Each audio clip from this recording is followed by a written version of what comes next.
Chapter 4. When Ishbosheth, Saul's son, heard that Abner had died at Hebron, his courage failed, and all Israel was dismayed. Now Saul's son had 2 men who were captains of raiding bands. The name of the one was Baanah, and the name of the other Rechab, sons of Rimmon, a man of Benjamin from Beeroth. For Beeroth also is counted part of Benjamin. The Beerothites fled to Gideon, and have been sojourners there to this day. Jonathan, the son of Saul, had a son who was crippled in his feet. He was 5 years old when the news about Saul and Jonathan came from Jezreel, and his nurse took him and fled. And as she fled in her haste, he fell and became lame, and his name was Mephibosheth. Now the sons of Rimmon, the Beerothite, Rechab and Baanah, set out, and about the heat of the day they came to the house of Ishbosheth, as he was taking his noonday rest. And they came into the midst of the house as if to get wheat, and they stabbed him in the stomach. Then Rechab and Baanah his brother escaped. When they came into the house, as he lay on his bed in his bedroom, they struck him and put him to death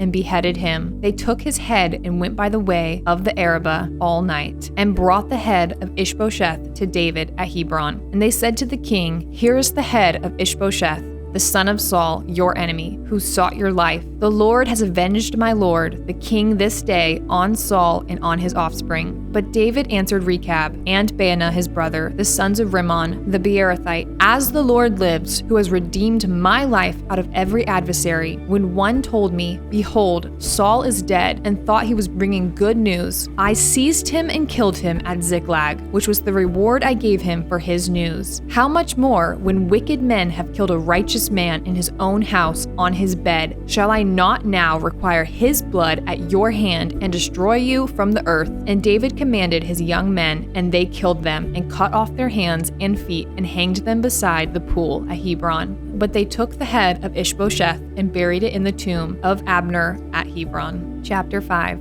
Then all the tribes of Israel came to David at Hebron and said, "Behold, we are your bone and flesh. In times past, when Saul was king over us, it was you who led out and brought in Israel. And the Lord said to you, 'You shall be shepherd of my people Israel, and you shall be prince over Israel.' So all the elders of Israel came to the king at Hebron, and King David made a covenant with them at Hebron before the Lord. And they anointed David king over Israel. David was 30 years old when he began to reign, and he reigned 40 years. At Hebron he reigned over Judah 7 years and 6 months. And at Jerusalem he reigned over all Israel and Judah 33 years. And the king and his men went to Jerusalem against the Jebusites, the inhabitants of the land, who said to David, "You will not come in here, but the blind and the lame will ward you off," thinking, "David cannot come in here." Nevertheless, David took the stronghold of Zion, that is, the city of David. And David said on that day, "Whoever would strike the Jebusites, let him get up the water shaft to attack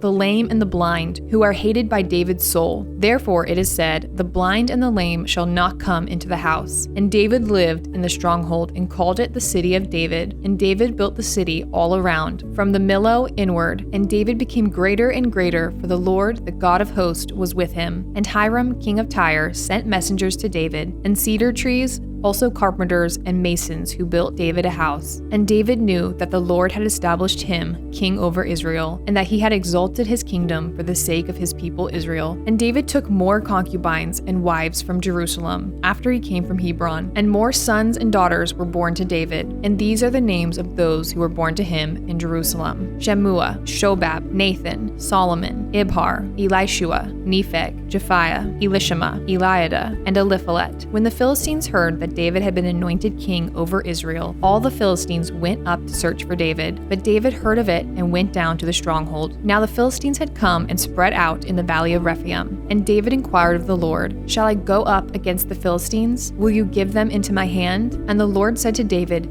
"Go up, for I will certainly give the Philistines into your hand." And David came to Baal Perazim, and David defeated them there. And he said, "The Lord has broken through my enemies before me like a breaking flood." Therefore the name of the place is called Baal Perazim. And the Philistines left their idols there, and David and his men carried them away. And the Philistines came up yet again and spread out in the valley of Rephaim. And when David inquired of the Lord, he said, "You shall not go up.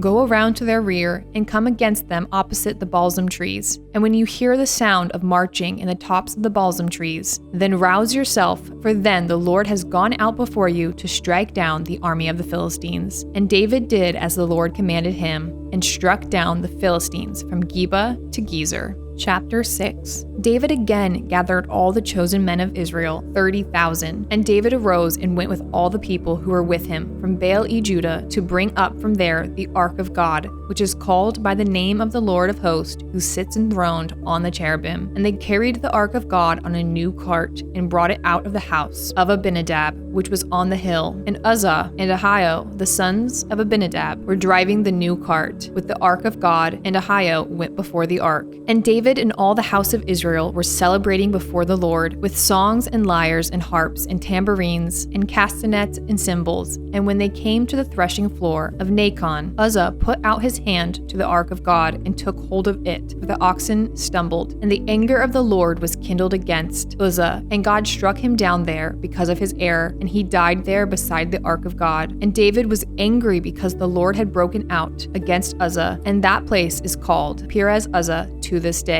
And David was afraid of the Lord that day, and he said, "How can the ark of the Lord come to me?" So David was not willing to take the ark of the Lord into the city of David. But David took it aside to the house of Obed-Edom the Gittite. And the ark of the Lord remained in the house of Obed-Edom the Gittite 3 months. And the Lord blessed Obed-Edom and all his household. And it was told King David, "The Lord has blessed the household of Obed-Edom and all that belongs to him because of the ark of God." So David went and brought up the ark of God from the house of Obed-Edom to the city of David with rejoicing. And when those who bore the ark of the Lord had gone 6 steps, he sacrificed an ox and a fattened animal. And David danced before the Lord with all his might. And David was wearing a linen ephod. So David and all the house of Israel brought up the ark of the Lord with shouting and with the sound of the horn. As the ark of the Lord came into the city of David, Michal, the daughter of Saul, looked out the window and saw King David leaping and dancing before the Lord. And she despised him in her heart. And they brought in the ark of the Lord and set it in its place, inside the tent that David had pitched for it. And David offered burnt offerings and peace offerings before the Lord. And when David had finished offering the burnt offerings and the peace offerings, he blessed the people in the name of the Lord of hosts, and distributed among all the people, the whole multitude of Israel, both men and women, a cake of bread, a portion of meat, and a cake of raisins to each one. Then all the people departed, each to his house. And David returned to bless his household. But Michal, the daughter of Saul, came out to meet David and said, "How the king of Israel honored himself today,